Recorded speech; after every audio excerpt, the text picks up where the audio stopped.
ಆಕಾಶವಾಣಿ ಮೈಸೂರು. ಸಾಧಕರ ಸೋಪಾನ, ಕರ್ನಾಟಕದ ಹಲವು ವಿಶಿಷ್ಟ ಸಾಧಕರ ಜೀವನ ಚಿತ್ರಗಳ ಮಾಲಿಕೆ.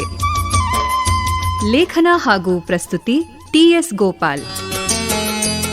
ಪ್ರಾಯೋಜಕರು ಸಹಬಾಳ್ವೆ, ಬೆಂಗಳೂರು. ಗವಿಪುರದಲ್ಲಿ ಗೋಪಾಲರಾಯರ ಅಸ್ತ್ರಪ್ರಯೋಗ. ಇದು 18ನೇ ಶತಮಾನದ ಕಥೆ. 1747ರ ಕಾಲಕ್ಕೆ ವೆಂಕಟರಮಣಯ್ಯ ಎಂಬ ಮಹನೀಯರು ಹೈದರ್ ಅಲಿಯ ಸೇನೆಯಲ್ಲಿ ಕೆಲಸ ಮಾಡ್ತಾ ಇದ್ರು. ಹೈದರ್ನ ಮರಣಾನಂತರ ಟಿಪ್ಪು ಸುಲ್ತಾನ ತನ್ನ ಸೇನೆಯಲ್ಲಿದ್ದ ಹಿಂದೂ ಅಧಿಕಾರಿಗಳೊಡನೆ ಸರಿಯಾಗಿ ವರ್ತಿಸುತ್ತಿರಲಿಲ್ಲವಾಗಿ ಪೂರ್ಣಯ್ಯನವರ ಸಲಹೆ ಮೇರೆಗೆ ಕಿಕ್ಕೇರಿಯ ತಹಸೀಲ್ದಾರರಾಗಿ ನೇಮಕಗೊಂಡ ವೆಂಕಟರಮಣಯ್ಯವರು ನಿವೃತ್ತರಾದ ಮೇಲೆ ಬೆಂಗಳೂರು ದೇವನಹಳ್ಳಿ ಸಮೀಪದ ಹೊನ್ನಾವರದಲ್ಲಿ ನೆಲೆಸಿದರು. ವೆಂಕಟರಮಣಯ್ಯ ನರಸಮ್ಮ ದಂಪತಿಯ ಮಗನಾಗಿ 1816ರಲ್ಲಿ ಜನಿಸಿದ ಗೋಪಾಲರಾವ್ ಇಡೀ ವಂಶದಲ್ಲಿ ಎಲ್ಲರಿಗಿಂತ ಹೆಚ್ಚು ವಿದ್ಯಾವಂತರು ಎನಿಸಿದರು. ಇಂಗ್ಲಿಷ್ ಸೇರಿದಂತೆ 10 ಭಾಷೆಗಳಲ್ಲಿ ಮಾತಾಡಬಲ್ಲವರಾಗಿದ್ದರು. ಅಂದಿನ ಬ್ರಿಟಿಷ್ ಆಡಳಿತ ಕಾಲದಲ್ಲಿ ಅದು ನಿಜಕ್ಕೂ ಒಂದು ವಿಶೇಷವಾದ ಸಾಧನೆ ಆಗಿತ್ತು. ತಮ್ಮ ವಿಶ್ವಸನೀಯ ಗುಣ ಹಾಗೂ ಉದಾರ ಸ್ವಭಾವಕ್ಕೆ ಚಿರಪರಿಚಿತರಾಗಿದ್ದ ಗೋಪಾಲರಾವ್ ಅವರು ದಣಿವೇ ಇಲ್ಲದಂತೆ ಸದಾ ಓಡಾಡುತ್ತಿದ್ದರು. ನಿರರ್ಗಳವಾಗಿ ಮಾತನಾಡಬಲ್ಲವರಾಗಿದ್ದರು. ಧೈರ್ಯಶಾಲಿ ಹಾಗೂ ಮುಕ್ತ ಮನಸ್ಸಿನವರಾಗಿದ್ದರು. ಅವರ ಬಳಿ ಹಲವಾರು ವಿಚಾರಗಳ ಬಗ್ಗೆ ಹೇರಳವಾದ ಕುತೂಹಲಕಾರಿ ಮಾಹಿತಿ ಇತ್ತು. ಕೇಳುಗರಿಗೆ ಅವರ ಜೀವನದ ಘಟನೆಗಳ ಮತ್ತು ಶ್ರೇಷ್ಠ ವ್ಯಕ್ತಿಗಳ ಕಥೆಗಳನ್ನು ಹೇಳುತ್ತಾ ಅವರು ಆಶ್ಚರ್ಯಚಕಿತರನ್ನಾಗಿ ಮಾಡುತ್ತಿದ್ದರು. ಶಿರಸ್ತೇದಾರ್, ಪೊಲೀಸ್ ಮುಖ್ಯಸ್ಥ ಮತ್ತು ತಹಸೀಲ್ದಾರರಾಗಿಯೂ ಕಾರ್ಯನಿರ್ವಹಿಸಿದರು. ಗೋಪಾಲರಾಯರು ಪ್ರಜ್ಞಾವಂತರು, ಅತ್ಯಂತ ಧರ್ಮನಿಷ್ಠೆಯುಳ್ಳವರು. ವಿಶೇಷವೆಂದರೆ ಅವರು ಮಂತ್ರಶಾಸ್ತ್ರದಲ್ಲಿ ನಿಪುಣರಾಗಿದ್ದ ವ್ಯಕ್ತಿಯಾಗಿದ್ದರು. ಅವರು ಜನಕ ಮಹಾರಾಜನ ತರಹ ಒಬ್ಬ ನೈಜ ರಾಜಯೋಗಿಯಾಗಿದ್ದರಂತೆ.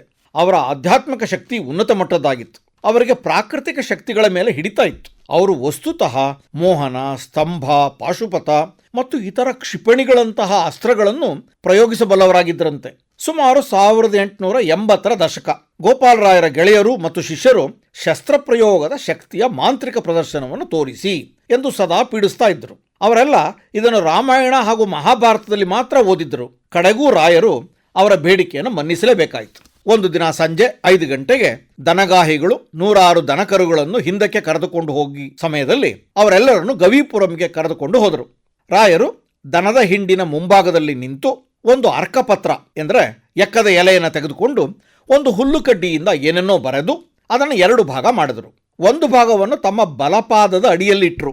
ಎಲೆಯ ಇನ್ನೊಂದು ಭಾಗವನ್ನು ಎದುರಾಗಿ ಬರುತ್ತಿದ್ದ ದನದ ಹಿಂಡು ಮತ್ತು ದನಗಾಹಿಗಳ ಎದುರಿಗೆ ಕೈಯಲ್ಲಿ ಹಿಡಿದರು.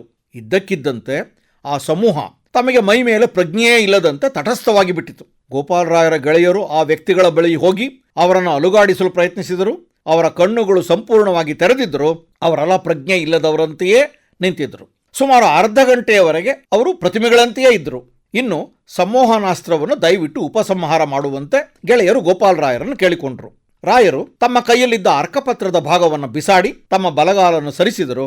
ಆಗ ಆ ದನದ ಗುಂಪು ಏನೂ ನಡೆದೇ ಇಲ್ಲವೇನೋ ಎಂಬಂತೆ ಮುಂದೆ ನಡೆದುಕೊಂಡು ಹೋಯಿತು. ಮಹಾಭಾರತದಲ್ಲಿ ಉತ್ತರ ಗೋಗ್ರಹಣದ ಸಮಯದಲ್ಲಿ ಅರ್ಜುನ ಪ್ರಯೋಗಿಸಿದ ಸಂಮೋಹನಾಸ್ತ್ರ ಇದೇ ಆಗಿತ್ತು. ಈ ಶಕ್ತಿಯ ಬಗ್ಗೆ ಅಂದು ಹಾಜರಿದ್ದ ಕೆಲವು ಗೌರವಾನ್ವಿತ ಧಾರ್ಮಿಕ ವ್ಯಕ್ತಿಗಳು ದೃಢೀಕರಿಸಿದ್ದಾರಂತೆ. ಈ ಕಥೆಯನ್ನು ಗೋಪಾಲರಾಯರ ಮಗ ಬೆಂಗಳೂರು ಸೂರ್ಯನಾರಾಯಣ ರಾವ್ ತಮ್ಮ ಆತ್ಮಕಥನದಲ್ಲಿ ದಾಖಲಿಸಿದ್ದಾರೆ. ಮರೆಯಲಾಗದ ಮಹಾ ಸಾಮ್ರಾಜ್ಯ ವಿಜಯನಗರ ಎಂಬ ಗ್ರಂಥ ಬರೆದ ಸೂರ್ಯನಾರಾಯಣ ರಾವ್ ಹೆಸರಾಂತ ಜ್ಯೋತಿಷ್ ಶಾಸ್ತ್ರಜ್ಞರು ಆಗಿದ್ದರು. ಇವರ ಮರಿಮಗನೇ ಮುಂದೆ ಜನಪ್ರಿಯ ಕೇಂದ್ರ ಸಚಿವರಾಗಿ ಅಪಾರ ಸಾಧನೆಗೈದ ಶ್ರೀ ಅನಂತ್ ಕುಮಾರ್.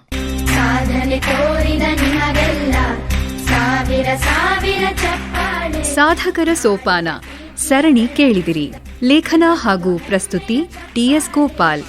ಪ್ರಾಯೋಜಕರು ಸಹಬಾಳ್ವೆ, ಬೆಂಗಳೂರು. ಬೆಂಗಳೂರಿನ ಸಹಬಾಳ್ವೆ ಸೇವಾ ಸಂಸ್ಥೆ ಗ್ರಾಮೀಣ ಸರ್ಕಾರಿ ಶಾಲೆ ಬಡ ಮಕ್ಕಳಿಗೆ ಉಚಿತವಾಗಿ ಮೌಲ್ಯಾಧಾರಿತ ಸಮಗ್ರ ಶಿಕ್ಷಣವನ್ನು ನೀಡುತ್ತಿದೆ.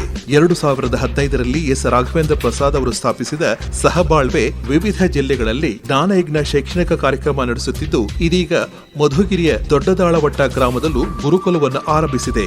ವಾರಾಂತ್ಯದ ಭೋಜನ ಸೇರಿದಂತೆ ಗ್ರಾಮೀಣ ಮಕ್ಕಳಿಗೆ ಶೈಕ್ಷಣಿಕ ಸೌಲಭ್ಯವನ್ನು ಒದಗಿಸುತ್ತಿರುವ ಸಹಬಾಳ್ವೆಯೊಡನೆ ಕೈಜೋಡಿಸಲು ಸಂಪರ್ಕಿಸಿ 9901996326. ಸಹಬಾಳ್ವೆ, ಬೆಂಗಳೂರು. ಈ ಕಾರ್ಯಕ್ರಮ ಆಕಾಶವಾಣಿ ಮೈಸೂರು ಕೇಂದ್ರದಿಂದ ಮೂಡಿಬಂತು.